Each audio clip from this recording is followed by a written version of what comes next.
Hello and a very warm welcome to the late-breaking F1 podcast presented by Harry Eade, Sam Sage and me, Ben Hocking. I don't even know how to intro this one, mate. I can't tell you what we've been through as a team over the last hour. Harry is in the same house as us, but upstairs. I've had to record on an iPad, and I was on my phone, and on the sofa, and I'm not, and now we're together sharing a mic. It's absolute kerfuffle. Harry, you all right up there? Yeah, if you're watching this, I'm currently sat in the room Ben normally sits in, which is very strange. It looks odd on camera because I'm up here on my own, but I'm up here banished as punishment for forgetting the necessary cables we needed. So this is very, very fair. We might swap halfway through the show. I don't know. Maybe we should each do a stint, one section up in your little chair. Honest, it's taken us so long to get to this point. We do not need to mess with the formula at all.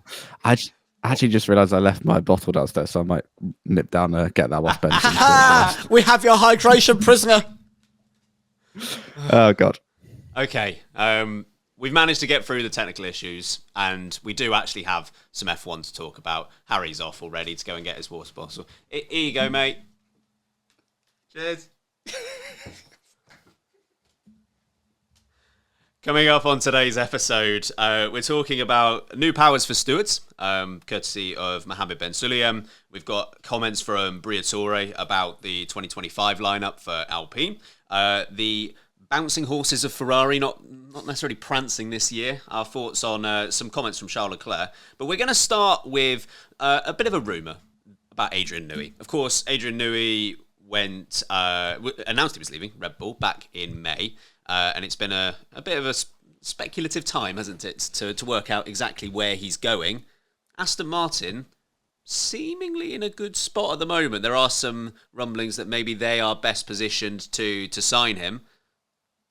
How big of a move would that be? I'm really surprised that Aston Martin have kind of emerged the front runners in this colossal landmark signing in Formula One to steal Adrian Newey from Red Bull. And I feel like the only reason we've heard, and to be fair, not from the man himself, as to why he doesn't want to go to somewhere like Ferrari is because it's not in the UK, and he's quite happy in his little UK base that he's got. But this is a coup. If Aston Martin can pick up Adrian Newey, and they've got Fernando Alonso at the helm, they pick up a lot of other key staff, a lot of areas, they've got all this investment going into this new factory, the wind tunnel and everything, they're setting themselves up for a long-term future in Formula One, and hopefully one that creates success, because all the money in the world, they aren't moving up the table right now. They are certainly not. What do you think, Harry? Do you think there's a chance that happens? How big would that be for Aston Martin if they can get Newey on board? I think it'd be a huge signing, and given that they've already got his protege, if you will, in the shape of Dan Fallows, who's been there for a few years now. It's like getting the dream team back together somewhat for those two. So it would be a big coup. It would be another statement, of intent from Aston Martin if they can get this. And yeah, like you say, not that they're not a big team, because they are pretty big. They're a manufacturer technically, but to sort of steal Adrian Newey under the noses of Ferrari, which seemed like the most likely option for him to go to, it'll be a big coup, as you say, Sam. So yeah, if they can pull it off, that's going to be very interesting. And I get the impression, I get the impression that Adrian Newey just goes, he doesn't necessarily go to teams for, their history. I think he just goes to places where he wants to work with a driver. And he said before he's wanted to work with Alonso and never had the chance to. Maybe this is what he wants to do. Just have one last chance to work with Fernando Alonso before I'd say before he retires. Alonso's never retiring, but before he maybe retires one day. I mean, Red Bull's a great example of what you've just said, right? He goes there in 2006. They had no success at that point. Like, they were still a couple of years from winning a Grand Prix. So I think the point about him not necessarily wanting to go to a winner is true. And that's essentially what all of these teams will be doing and have been doing for the last few months, is working out what is the ideal pitch to secure Adrian Newey's services. And it's not the same for every single individual in F1. It's, is it money? Is it titles? Is it the prospect of titles? Is it, is it a challenge? Is it non-F1 related projects possibly? So many of these things, they're all going to be factors in one way or another, but it's just working out how much importance Newey places on each one of those. And I think Aston Martin, even though, again, they're not set in the world of light right now in terms of performance, they can tick some boxes. Like, money, probably not going to be an issue. I dare say Papa Stroll might delve into his deep Got pockets. a few pennies down the back of the sofa, right? I think there's 1 or 2 pennies to secure his services. So I don't think they'll struggle there. You mentioned Dan Fallows already, Harry. I think that's a great plus for Aston Martin over other teams. And Dan Fallows himself has said that he would be more than willing to work with Adrian Newey. And who knows? I mean, there's the prospect as well with some side projects at Aston Martin where maybe those opportunities wouldn't be for other teams. So I can understand this from Aston Martin's perspective. It's I still think it's up in the air, but if he can, if he can help create an additional front runner based on what we've currently got, that's great. I think you're right by stating that the side projects are actually quite important to him in his later stage of his career. He's done a lot in Formula One, been incredibly successful. He clearly loves this part of the UK, spent a lot of time here. And we've seen his projects already with, the Valkyrie, for example, working on the hypercar. And obviously Aston Martin are moving more into that field, which makes a lot of sense. He enjoys that side of racing and car creation. He's also big into his boats, right? And the UK is so massive on sailing and boat building that it makes sense for him to be here as well, because that's another side passion of his. So in your later stages, when you are this successful, you've got to look for a little bit more than just, I might pick up another trophy. And I think he's going to be quite fulfilled if he goes somewhere like Aston Martin. Yeah, I think so. In terms of it, if Adrian Newey can help contribute to Aston Martin getting somewhere near the front, Harry, based on McLaren, Ferrari, Mercedes, Red Bull, they're all sort of there or thereabouts. I don't know, there's the potential there for the next era of F1 if he can help add another team into that mix. It could be quite exciting. Goodness speaking, imagine we got 5 teams in that mix. That's almost half the grid. That is half the grid, sorry. That would be excellent. But yeah, you'd hope it's going to be difficult because he's still on gardening leave. The impact he'd actually have on 2026 is probably going to be minimal. You're probably looking at 2027 anyway. But even so, to have another team hopefully in that mix would be really good for F1. Especially, we saw the positive impact last year when Aston Martin were there. Obviously, the likes of Mercedes and Ferrari were there less so, but having another big name in the mix is only going to be a good thing for F1, especially with a new rule change. And this is, I know it's less reliant on aerodynamics this rule change in terms of what they can do, but Adrian Newey is going to make a difference wherever he goes or whatever the rule changes are. So yeah, it could be good. And I don't think you're wrong with that, but I feel like Adrian Newey is the type of person where he will go all Michael Jordan on this, and then I took it personally. Like, aerodynamics aren't going to be that important. Yeah, I'm going to take that personally and just dunk at second on all of you. Like, that would be... When something's not important, that's the place where you make it important, right? If no one else is focusing on it, you go, there's time to find. Yeah, it's just, you imagine going up to Adrian Newey and saying, the aero's not going to be all that important. He's like that at that point, next 4 years of his life dedicated to proving you wrong. I don't need an engine. I'll use the wing to be faster than you. If anyone could. Any chance Verstappen follows him? Oh, No, I don't think so. I'm actually a little bit nervous about this move to Aston Martin because, as we've already mentioned, they've got people like Dan Fallows already working there. They put in so much time and money already. We're not seeing any results. We're not seeing Aston Martin come up with anything, genius creation-wise. They're not being innovative. They're not doing anything brand new we haven't seen already before. I know that Adrian Newey is a bit of a god of seeing air particles. I don't know if he's going to have such a dramatic effect on their development that actually we're going to see a whole revolutionised car within the first 3 or 4 years. And at that point, I think he might be retiring. I think it's maybe got 5 or 6 years left in him. It's a lot to transform. This is a pretty tough project, and they haven't really been moving forward in the way they wanted to up to this point. I think they're too far away for Verstappen to commit. I think if he's going anywhere, Toto Wolff gets out the pumpernickel and they join themselves over a nice little brekkie at Mercedes. Maybe the pumpernickel will be the deciding factor. Verstappen to Aston Martin, Harry, that seems about right. I mean, sure. Given how this year's driver market's been flying about, why not add that into the mix? Yeah, I mean, if Mercedes isn't going to happen, maybe that's where he wants to have his next project, and it wouldn't be, he's just not going to make that move now because that team is locked in. But it's a seems like a post Fernando Alonso plan, right?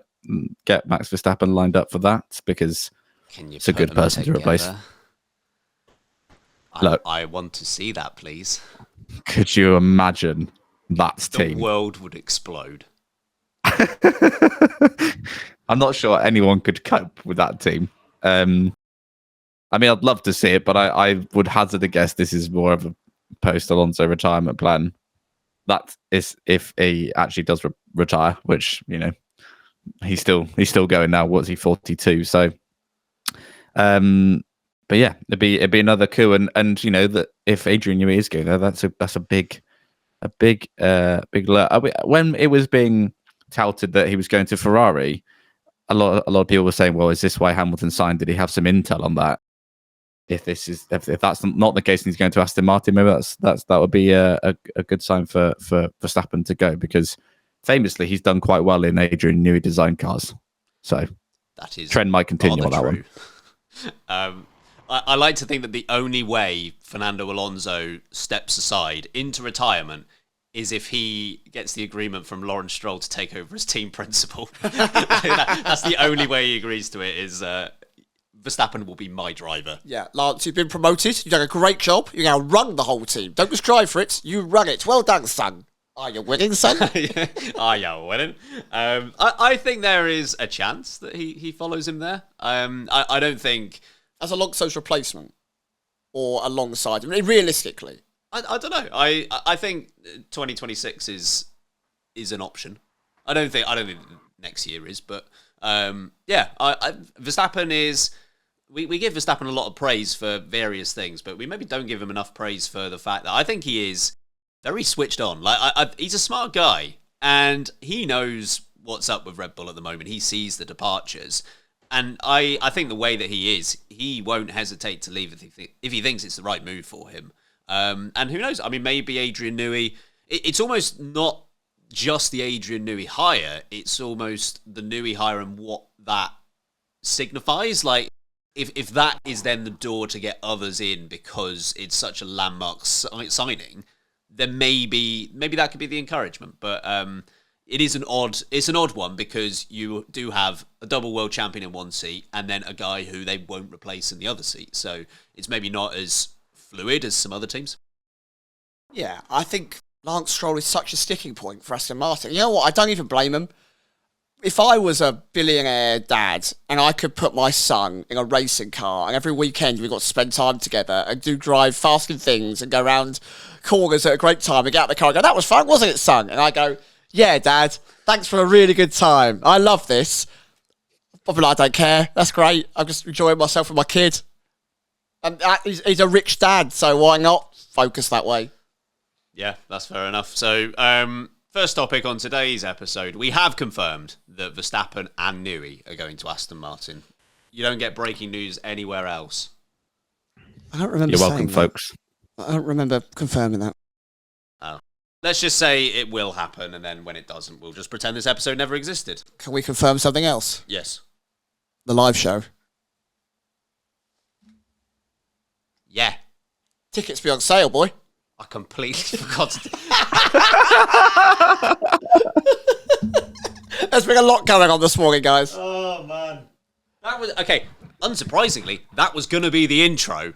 And then all of this tech stuff happened, and I forgot about it.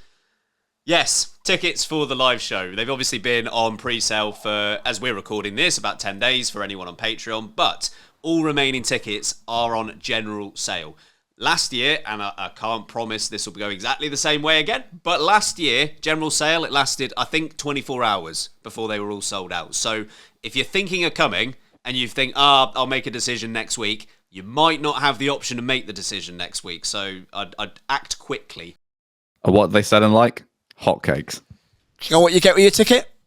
What? Parking space. No, I won't believe it. Free parking. Free parking. Free parking. You might also get drinks and to meet us and have fun, but the free parking's the main thing. Yeah, obviously we've plugged this on the last few episodes, so I think most of you know exactly what's going on. But it is Peach Social House. It's a Thursday before the Grand Prix. We'll be doing our United States Grand Prix preview. Very much looking forward to seeing as many of you there as possible. we'll go to break now because that was so seamless. On the other side, we'll be chatting Leclerc. Okay, everyone, welcome back. Some chat on Ferrari now, because Charles Leclerc has recently had some comments about the car's struggles since they introduced some upgrades earlier on in the season. This is what he had to say. From Spain onwards, I think this was the turning point where we brought something on the car, which the numbers, as I've always said, were there. However, it induced quite a lot of bouncing that we've been struggling with. And on my side specifically, I went very aggressive in the last 4 races we've set up, especially trying to find solutions for that. Whenever you have a car that is bouncing, for example, you can't go too close to the limit because the car is doing more unpredictable things and you've got to keep more margin, which is something that I know is not my approach, and so I'm always going to pay a little bit more of the price whenever these things happen. Is the bouncing costing them as much as everyone seems to think it is? 2 things have sprung to mind. First were the comments from both drivers when they talked about these upgrades coming into place. It was going to wipe the gap clean between themselves and Red Bull. Oh, yeah. That hasn't happened. Gap has got bigger. The other thing that springs to mind is I imagine Lewis Hamilton has read that interview and gone, oh, no, my back. I don't think I can take any more of this from the Mercedes bouncing. Think of Hamilton's back. The poor boy can barely get out the car as it is. He doesn't need another bouncing horse to get on. Yeah, I think this is the problem. If they're not stable, we know that Charles Leclerc is an overdriver. He needs to feel very comfortable in his car, very at one with the car, and otherwise he pushes too much, actually ends up losing time. And he's been doing a fantastic job up until this point in the season so far. And Carlos Sainz has been driving the car well. Not fantastically, but well. But I would imagine that if Leclerc was incredibly comfortable in that car and he was able to extract everything he felt good about it, he would be much closer to the front on a regular basis. When you're unsettled, and we saw this with how Hamilton dealt with it in 2022 with all the experimenting he was doing, it never felt comfortable for him. And a driver as good as Hamilton can't maximise it. I believe that a driver as good as Leclerc can't maximise it. I wouldn't be surprised that once they sort out the stability of the car with the upgrades, we might start to see some Ferrari performance come back. What do you think, Harry? It's so Ferrari. The bouncing issues haven't been a thing for 2 years now, and yet Ferrari have the bouncing issues again. So this, it's a little bit worrying that this has happened, because I mean, it's also, if they sort the bouncing out and the upgrades still don't work, then they've got nowhere to hide. So that Charles really painted them into a corner with this one. It's all the bouncing, guys. It's nothing else. But yeah, the fact that these upgrades have induced these bouncing issues again is a bit of a worry for Ferrari, because that's something we saw in the early year, the first year of these new regulations, but not really since. And Ferrari seem to have this problem. So yeah, I mean, if it is true, I hope it, for Ferrari's sake, I hope it is true, because it was good having them properly in the fight as well. They're sort of there or thereabouts, but haven't been for several races now. If they can get back in the fight, it'd be great. Whether they can actually mount a challenge, I don't know. But Leclerc's only 20 points off Norris. That's not far away from what we're calling the title fight. So, if they can sort it, it would take some bad luck, I think, on the parts of Verstappen and Norris. But maybe Leclerc could be the one fighting. And constructors, it wouldn't take a lot for them to get back in the mix either. So, yeah, I mean, I hope they're on holiday, so they can't be, but I hope they're working hard at Maranello to work out why it's bouncing. Please, Ferrari. I feel like all points about Ferrari end with one of us saying, please, Ferrari. Please. Do something good. Free that man. Free Leclerc. I can believe it's costing them a great deal because, based on where they were, that they were competitive before they brought in these upgrades. I'd say upgrades very loosely. But it would be, I agree with you, Harry, I think they should hope that it is the bouncing and only the bouncing. But if that is the case, that is crushing because they could and should have been in the mix for a large number of races now. You mentioned, the gap they had to Red Bull and how these upgrades were supposed to eliminate that gap. Well, Red Bull have done half the work for Ferrari. They're not the team to beat anymore. No, they've brought themselves back to the pack, and Ferrari couldn't even meet Red Bull halfway by introducing some upgrades that sort of worked. They just haven't worked whatsoever. So if the true upgrade would have actually seen them be very competitive, be at the front of the field, they could be winning both championships. Do you think if they can resolve it they can challenge? Like, what do you need to see from them in the next, say, 2 races? I think Leclerc needs to be back on the front row, if I'm honest. I think wherever Norris is, I think Leclerc needs to be right next to him. I'm not sure they need to be outright the best car to show that they're progressing, but they need to not be, we've got Red Bull, we've got Mercedes, we've got McLaren. Oh, there's Ferrari, and then Aston Martin behind them. They need to be directly in that mix. They need to be scoring podiums regularly. The results need to flow back in. By the second race after the summer break, they need to be back up there. Both cars in the top 4 starting. Definitely a car fighting for wins on a regular basis. They haven't got long left this championship now. It will come down very, very rapidly. The points will start to dry up. They have to make their moves as soon as possible, otherwise I think it's going to be gone. I think drivers is too far gone. If they get it right, constructors is a stretch, but I don't think it's impossible. What do you think, Harry? Do you need to see something from them, like, out the gates in Zandvoort to think they have a chance? It's going to have to be, isn't it? Like I said, they need that and some bad luck for the likes of Verstappen and Norris or Red Bull and McLaren, because it's very tight at the moment, or at least it was before the summer break. Performance of the top teams are very, very tight, and there's little opportunity to regain those points unless they come out the gate swinging. And there aren't. I know we're pretty much halfway, or just over halfway, but there aren't that many races to try and make up this gap that they've got. So it's no good the upgrades finally working in, I don't know, when we get to Kota. That would be, great for us to watch it, obviously, because we'll be there. But they need to start working straight away. Yeah, I agree with you. And if it was a head-to-head battle with Red Bull or a head-to-head battle with McLaren, then it might be different, and maybe they would have a little bit more time. But they're not only relying on themselves fixing these issues quickly, they're relying on 2 teams not making those same or similar gains. Arguably, Mercedes are now the team as well to beat. The worst part for Ferrari is another competitor's been introduced in the field while they've been slipping back. It's not like they just have to catch up to McLaren and Red Bull again. There's now another 2 cars in the way they've got to try and beat, which arguably might be the fastest of the lot now. And it is fascinating that we have got 14 out of 24 races into this season. We've got 10 to go. And realistically, I think at least, Ferrari in the Constructors' Championship could finish 1st, 2nd, 3rd and 4th. Like, I think they are all in play. Now, I think it's probably most likely they finish 3rd, and then maybe 4th, and then maybe 2nd, then maybe 1st. Again, it depends on what they do. But equally, there's still so much to fight for in that top 4. So I don't think it's impossible. I think it's in play that they could challenge if they do fix these issues, and it has to be pretty much straight away. They've got the lineup for it, right? I think they do. They do have the lineup. Something that seems to be really evident with these current regulations is that upgrades don't seem to do their job. This isn't just a Ferrari issue. This is a running issue across the entire grid. The amount of times we've heard, we put upgrades on. Actually, we've had to go back. We've gone back to the old spec. Haas have done it with last year with Hulkenberg and Magnussen running different cars. Aston Martin, they started from the pit lane when they changed the entire car setup again. Alonso was running one, Stroll was running another. Mercedes have had the side pod issue. They don't know what they're meant to be doing. Does it work? Doesn't it work? The upgrades are causing more bouncing. They have to change the setups again. The amount of times, RB is another one that's had failures already this year with upgrades. It's so odd to see so many teams struggling to actually produce useful and progressive upgrades for their car. It's quite interesting. Unrelated, but since you brought up Mercedes and their side pod, have you seen Alex Albon's sickest burn of all time? Oh my God. I'm not aware of the burn. It was a Grill the Grid episode, and they're doing a challenge of basically they're presented with a photo, and you have to spot what the issue is with the photo. And the image is just like at Bahrain when they do all of the cars and all of the drivers. And Alex Albon just goes, no side pods. That's the issue. I thought it was very, I respect very that.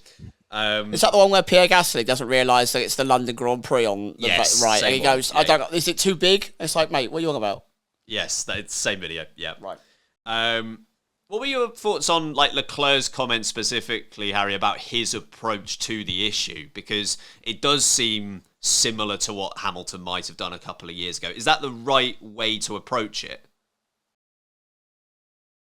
I think so. I mean, Leclerc's been very, very consistent, despite I guess his issues. I guess it's different to Hamilton in that he's not had to endure it for the entirety of the year. It's only from what you say Spain onwards that they've had this problem. But I think it's the right way to go about it, to try and find some different solutions to resolve it. Basically, yeah, like I say, it's not as extreme, I guess, as Hamilton was having to do, but so far it's not really hard. I mean, Leclerc's been very impressive, so it's not exactly harmed his. He's kept himself in play somewhat with whatever he's doing. Yeah, I think it's the right approach in this situation, because it's almost like you either work around the issues and you're not winning a championship, or you at least go out and try and push the boundaries. If it doesn't work, you're in the same spot of not winning the championship. I don't think Leclerc is the type of driver that he's going to be bothered whether he finishes fourth in the Drivers' Championship or third. Like, if there's a shot at a championship, he's going to give it a go. So I think it's the right approach. I think Hamilton and Leclerc are oddly quite similar, actually. I think they're both these gentle giants in the sport. They like to keep to themselves. And when it comes to driving the car, they need to feel very comfortable in their car to extract the most from it. I think Leclerc's doing the right thing. He's sitting there going, there's a problem that I technically can't solve because it's the upgrade on the car. I can't change that. I have to deal with it. So what is in my control that I can alter and adjust and trial with to try and get the most out of it, where I do feel comfortable, where I know I produce the best results? And I think what he said is very refreshing and very open to go, I've had problems with overdriving the car before. I've had issues where I'm not comfortable, I don't extract what I need to out of the car. So I'm doing my best to get myself in a place where I can be as productive as I can be on the racetrack. And I think for the most part, we're seeing that come to light. Yeah, and obviously we're talking about Leclerc very specifically here because it was his quote. It's his quote, yeah. But Leclerc and Sainz, points-wise, not much in it. Like, they're very similar. Yeah, I think Sainz is having a little bit of a downward turn of form come the mid part of the season. But when I say downward turn, it's just very all right. And all right isn't bad in a car that is tricky to drive. Leclerc is just excelling. Yeah, I think you can make a case for both Leclerc and Sainz this year having been top 6 drivers, something like that. And that's where they are in the standings. Yeah, sure. Right, let's take our second break on this episode. On the other side, we've got some comments from Mohammed Ben Sulayem. Those are my favourite comments. Bubbers.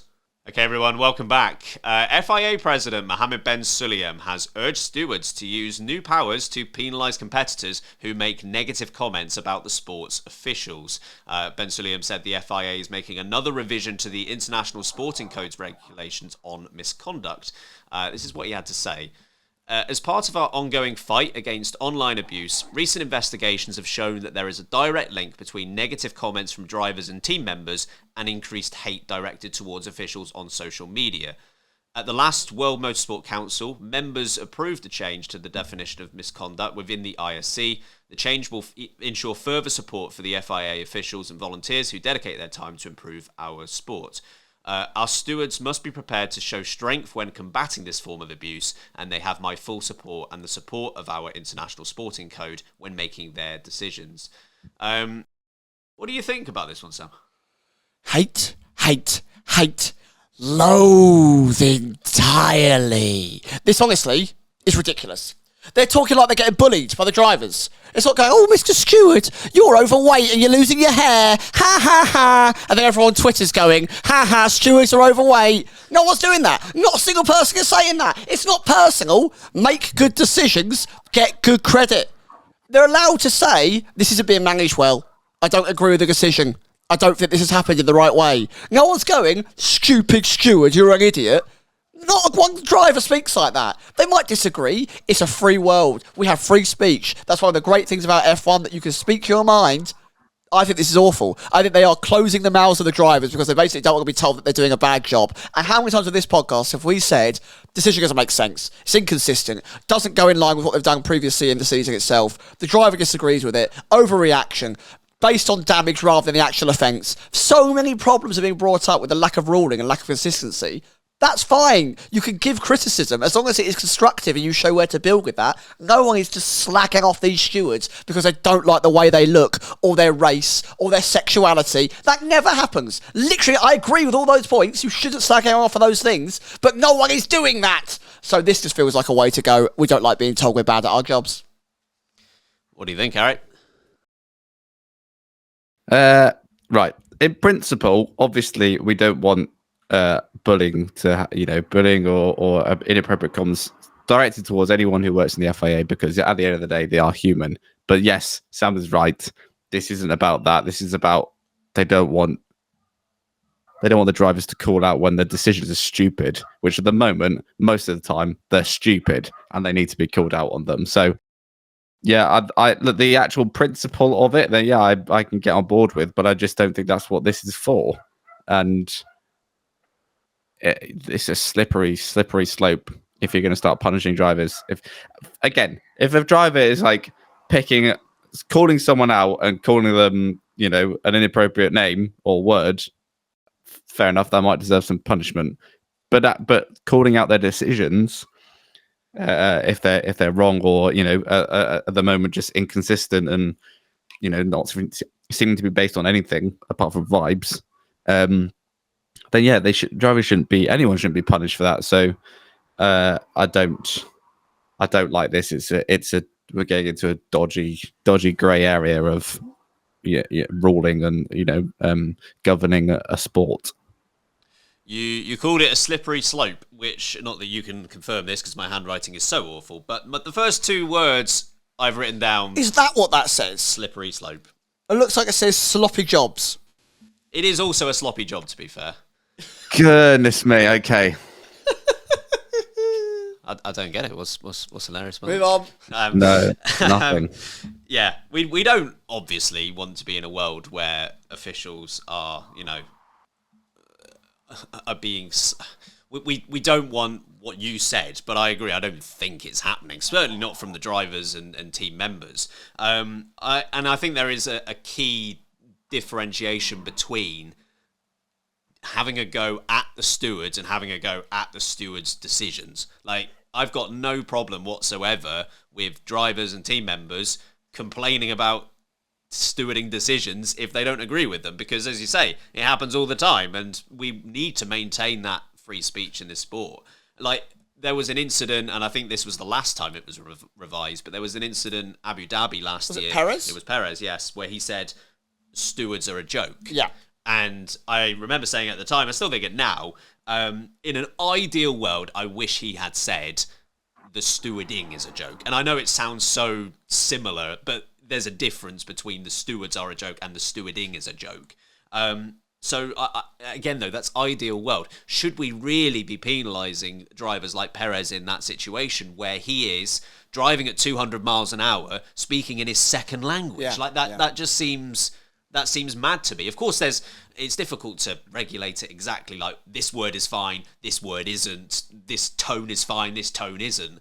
But there's got to be some common sense. And that sort of thing, I do not understand how penalties can be handed out. If the rule is you can't get personal, fine. Totally respect that. That is completely that's fine. We should all be like that. If the rule is you're talking about decisions being made and the rules that are currently in place, there should be no issue with that. That should be talked about all day long if they want to. Yeah, and I am worried as well that they are going to use this as a crutch. Yeah. To... Oh, you got 10 seconds instead of 5, and you moaned about it. Have another 5 grid penalty for next race. Fancy another one? Of course you do. Cheers, Davina. Let's move on to some comments from Flavio Briatore. It gets better, this, doesn't it? Big Briatore, here he is. And he's had some comments about the 2025 lineup. So he had the following to say: at the moment, you need to put the team together from the commercial side, the technical side, the management side. The driver makes no difference now. The difference will be in 2026, 27, 28. In 2026, this is great. In 2026, I believe we see the new Alpine. It won't be called it anymore. Yeah. It's new Alpine because nothing about the car has anything to do with Just Alpine. a new team. Yeah. What do you think, Harry? Do you think that the driver lineup is a little bit more irrelevant for the next year whilst they try and put some things in place? Right. I don't think that this... Do you remember we've said before that the only thing that was really working at Alpine was a driver lineup and then they got rid of it? I feel like Flavio Briatore is just trying to be like covering up the fact that they've absolutely fumbled losing Aston Martin. I reckon he's coming and go, why did you do that? Why have you... Bruno, mate, why have you... Well, you won't say that now because he's gone as well. Flavio's in the wrong zone. Ollie Oakes, why have we done this? Ollie Oakes, goodness me. Can we get the start of the... Can we get the theme song that plays every time we say it? Oh, Yes. good idea. Goodness me. But this just feels like, yeah, they're covering up for a bad call. I understand what he's trying to say. They got a lot of things to sort, but there'll be opportunities where you need a good driver lineup. Like, that's still a solid thing you need to have. And just saying, well, it doesn't matter for now because we're that bad. We're going to be that bad next year as well. Doesn't matter what drivers we've got in the car. But imagine you're Pierre Gasly. Just sat there going, You are not important, Pierre. You mean nothing. Poor Pierre. Yeah, this is just fluff. Flavio is talking absolute fluff. Fluff? Fluffy. I can't believe this. I completely agree with him. Flavio Briatore, that is. Wow. You agree with Fluffy Flavio? Fluffy Flavio and the Briatore brothers, which is a great band name. No, yeah, I completely agree with him. What's the point of having a great driver lineup or a good driver lineup or a bad driver lineup if you can't get past ninth in the Constructors' Championship? Unfortunately, Formula One's a world where you need to have the tech underneath you to have any impact in the sport. You can have Michael Schumacher and Lewis Hamilton at their prime driving around in that Alpine. They might still get 2 points a race. You know, it doesn't matter. It literally doesn't matter. You have to get the team in a better place. Culturally, it needs to be okay. You need people to not be running for the hills every time they're seeing the name Alpine and actually want to work there. They need to understand the regulations better. They need to stop shoving lard under the hood of the engine and weighing the car down. Honestly, it needs to be fixed. The drivers, yes, of course, I think Pierre will agree. I think Pierre's going to go, if you're going to fix this and that's your priority, fine, I'll take a step back. I'll let you get on with it. I won't moan, and you're going to actually do something about it. I think Flavio is entirely correct. There's no point driving around in a car that is broken. Otherwise, you know, you could be Michael Schumacher all day you want. You're never winning anything. Yeah, you could basically just get what Alpine are this year, which is they do have a solid lineup this year, and it doesn't matter. They could, you know, if they had an awful lineup, they are maybe dropping a few points. If they had an amazing lineup, maybe they get another 5, 10. But it's not going to change much, is it? It's not. They aren't losing out on race wins because of their driver lineup. So I think there is a solid point in there. What I would say is, why they're not mutually exclusive? Sorry, they are mutually exclusive. Like, why? I understand putting more emphasis on getting all of those other things he put in place. But there's no reason why you can't do both. You haven't got to sacrifice one for the other. If they are really struggling that badly, that they don't have enough people to do the jobs, that it feels like that might be it. But yeah, I don't understand. Like, you can get a good driver at the same time as building up the commercial team. Like, one does not impact the other. It's a very fair point. And I don't know, maybe as well, it sounded like it might be opening the door for it will be doing next year. Do you think he's going, we don't believe in doing Poor that much, doing. but if we sign him now, it's okay. I feel like it's Flavio Briatore's quite harsh way of saying that Jack Doohan can have a proper rookie year because it's not going to matter all that much if he's not on the ball straight away. In that case, that's quite clever. I respect the fact that they want to protect Jack Doohan and let him have a year in a car that's rubbish and not put the pressure on him. Flavio, as much as he was an interesting individual, he was always quite good at managing certain drivers, hence why he's still with one of the most chaotic of all time in Fernando Alonso. He's good at understanding those personalities. He is very clever. He does like to step outside the box, maybe sometimes to his own detriment. But hey, if this works for a young driver, I'm all for it. He managed Nelson Piquet very well. Famously well. Very well indeed. Oh, no. Managed him into the wall. No. I'll be real. Has he been a good manager to Alonso? Look at Alonso's career choices. Well, He won in endurance as well. Flavio's part of that. Yeah, true, I guess. hey, McLaren Honda was great. What are you talking about? Oh yeah, that was all Flavio. Also, I know he doesn't say this as well. I know 2025 might not be a massively important year for the driver contributing, but it is going to be a valuable year in terms of experience for 2026. Like, regardless of whether it's Doohan or an established driver, we have seen times where drivers take a little while to get adjusted to the team and the car. that's useful time in the car next year to then build for 26 if they are magically better than where they are right now. Yeah, we've seen it happen in a positive way for some drivers. Russell is the biggest one that springs to mind, with the fact that he spent obviously those 3 seasons in Williams. I do think that massively helped him when he moved over to Mercedes. But equally, we've seen it not help some people at all. You remember Haas when they were putting around at the back with Schumacher and Mazepin. Yeah, Schumacher was okay, Mazepin was never good, but they never got any better. They never got good. And I don't think that year in the back of the grid where they just got to have time in the car really massively benefited them. So hopefully doing it more of the Russell style than the Schumacher-Mazepin style. Are you excited for the new Alpine, Harry? Oh, I can't wait. Is it going to have any colour on it? He didn't confirm one way or the other. Okay. I can't wait to see what it is. Great.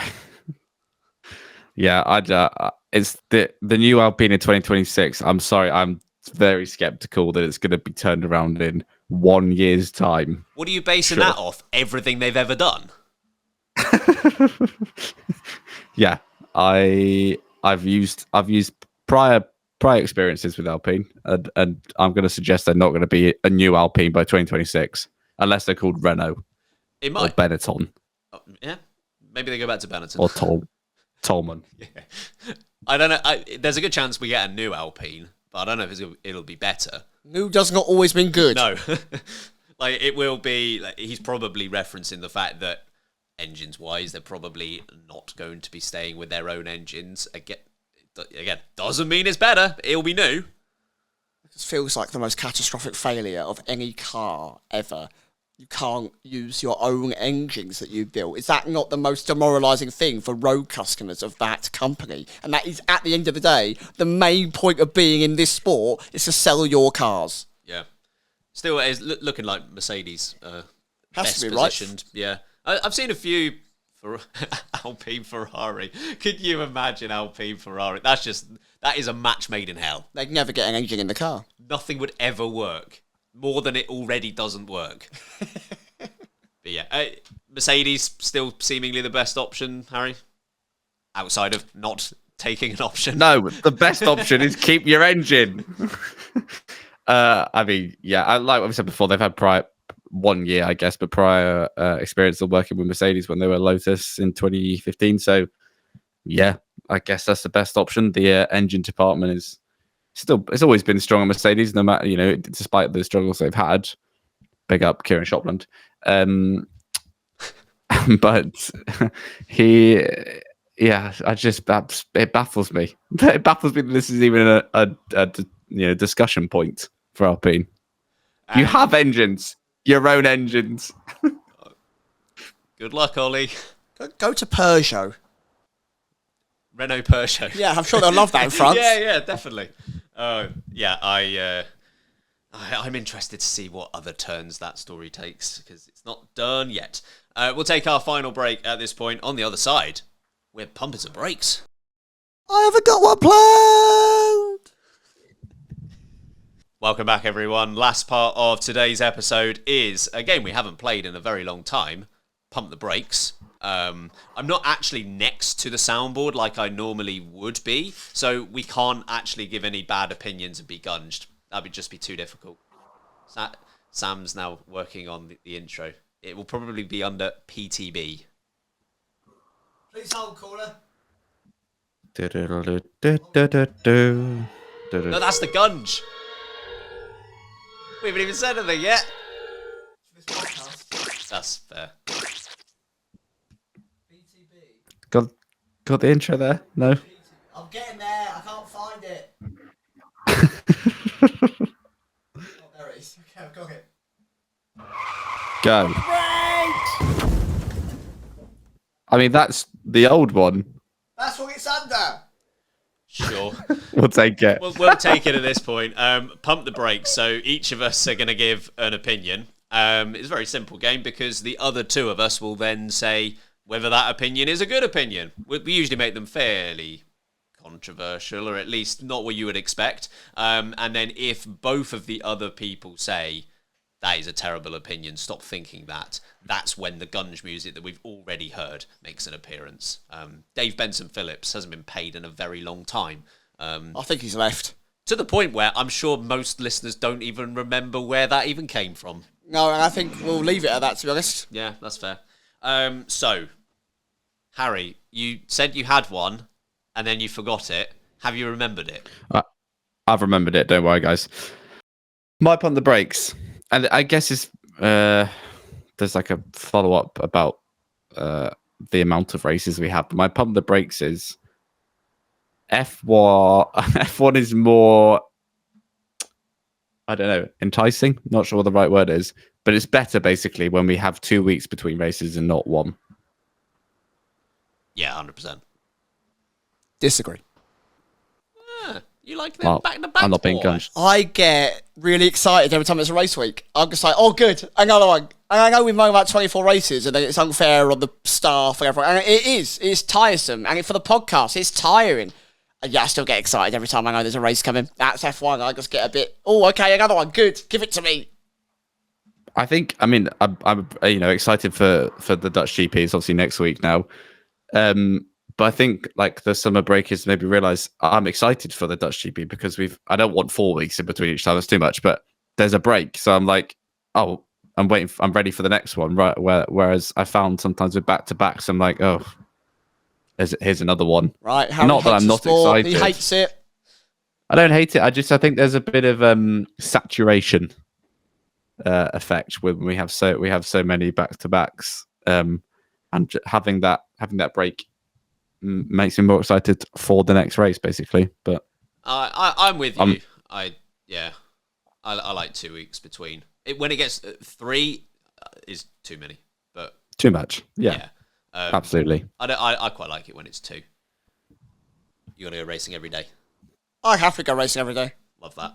Every day race day. Every day race day. Give it to me. What day is it today? Race day. Race day. Do you have a pump the brakes on? It's more an idea that I'd like to see. Okay. And you can tell me if you think it's rubbish. But I've always dreamed, and actually, do you remember on Project Cars, you could set up any grid that you wanted? Yes.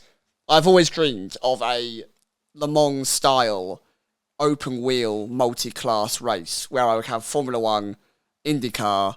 I would probably then take Super Formula and maybe Formula 2, and I'd have all the grids on the track, and it would be like a special one-off race that happens every, I don't know, few years or something. Still endurance, or? I like the idea of an endurance race. Yeah, a bit longer than a standard race, I think would be fun. Not full 24 hours, but, a bit longer than a normal race, yeah. And expanding on your idea, obviously nothing championship-wise. No, there'd be like a special one-off prize. The Indy 500, if you were to pick it up out of the IndyCar Championship and make it a separate event, or like Le Mans, right? It will just be you can enter for that race, you get a big special prize, a big trophy, we all go home. Do you like that idea, Harry? No. Fine by me, mate. Because it's not real. Well, at least you're honest. Nah. I can see the appeal of it. I just am not sure how in practice it works. And also I like the difference you have between these different disciplines. I think chucking them all together sounds exciting as a one-off, but actually in practice, how is that a good thing to watch? Is it fun? I don't know. We'll never know because it will never be real. We'll never know. Yeah, I get it, but I'm not sure I'd want that. I think it'd be like, this would be amazing, like an amazing thing, and then the race would start, and then I don't know, could it be a bit bored by it? Not sure. Oh, I'm willing to give it a go. I'm through. I'm safe. That's all I care about. Yeah. Yeah, that's me. I understand the fears of the concept, and I don't even necessarily disagree with some of them, but yeah, I think it's worth it. Sure, why not? I'd make it an endurance-y sort of. I agree, not 24 hours, but I'm like 4 or 6 or something I'd that. I'd go 6, something like that. But yeah, I thought it'd be intriguing at least, wouldn't it? That's a one-off. Give it a punt. Okay. Come on then, Ben.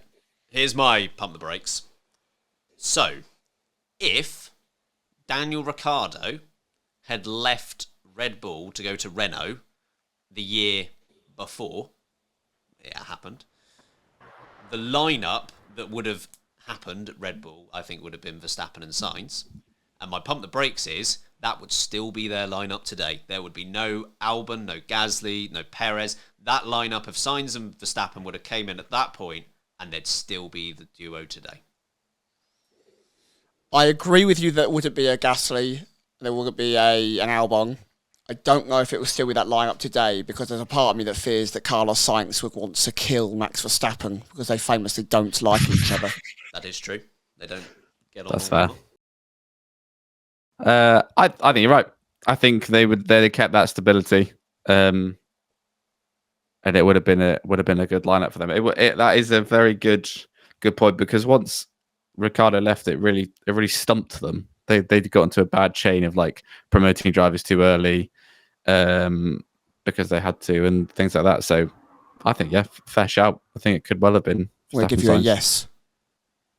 I think they'll still be the lineup. Yeah. Yeah, He's I think got away with Carlos it, folks. Sainz will put his frustrations to one side and go, I have a race-winning car here. I'm gonna stick it out. Yeah, it's very interesting to think about, isn't it, how that one decision from 6 years ago could have impacted Red Bull even to the present day. Like, that's fascinating, some of the issues Red Bull have Ricciardo has set off a chain of events that are very difficult for them to control, and then become a part of that chain of events later on in his own chain. The other potentially interesting way that it could have gone was, let's say Sainz gets into the Red Bull and Verstappen beats him relatively comfortably. Maybe similar to what he did to Ricciardo in their last season together. And Red Bull go, Sainz isn't performing well enough here, we need to make a change. And then everything else happens after that. And they realise, damn, I wish we could go back to Sainz. Yeah. Can we have that He's back? pretty good, actually. Yeah, I just wonder if like he would have been still, because they wouldn't have had the knowledge of what Albon and Gasly and Perez have done versus Verstappen. I just wonder if he might have underperformed. Like, would they have seen it as worse than it actually was? Like, if that makes sense. I still think they had unrealistic expectations for any driver that came up against Max Verstappen after Daniel Ricciardo. I still think it was unfair, the level of pressure they put on each driver to be as good as Daniel Ricciardo was in that car within half a season. Yeah, I think that's fair. So we all agree with one another today. Sorry, folks. At least I played it before. Yeah, that's true. Yeah, we did manage to get one gunge noise in. Would you like to get us out of here? Mate, I want nothing more than to get us out of here. Live show, mate. What? Live show. Oh, yeah. I've got to plug that now, haven't I? Folks, Patreon and not, which you can still subscribe to if you really like to. But tickets are available. The link's in the description. It's on the Thursday before the COTA Grand Prix. We will be in Texas. Yeehaw! Can't wait to go line dancing. Can't wait to eat Whataburger. The amount of abuse I've had from Texans for saying in and out is better than Whataburger. So there you go. I can't wait to have another one. There's a video of us lot laughing hysterically whilst ordering Whataburger. We still don't know what we're laughing about. It's probably a good thing. Probably offensive. Anyway, please check them out. Please get some tickets. Please come and support us. They sold out so quick last time, so we'd love to try and do the same again. It's massively appreciated. If you want to just chat with us or be around when we start doing our submissions, Discord, the link's in the description. Follow us on social media, Late Breaking F1. Watch us on YouTube. I'm sure this is a horror show this time, but that is also Late Breaking F1. And we'll be back midweek, of course, for our Zandvoort preview. We're back to previews. Thank God for that. The summer break is over. Woo! Anyway, in the meantime, I'll be Samuel Sage. I've been Ben Hocking. And I've been Harry Eade. And remember, keep breaking late.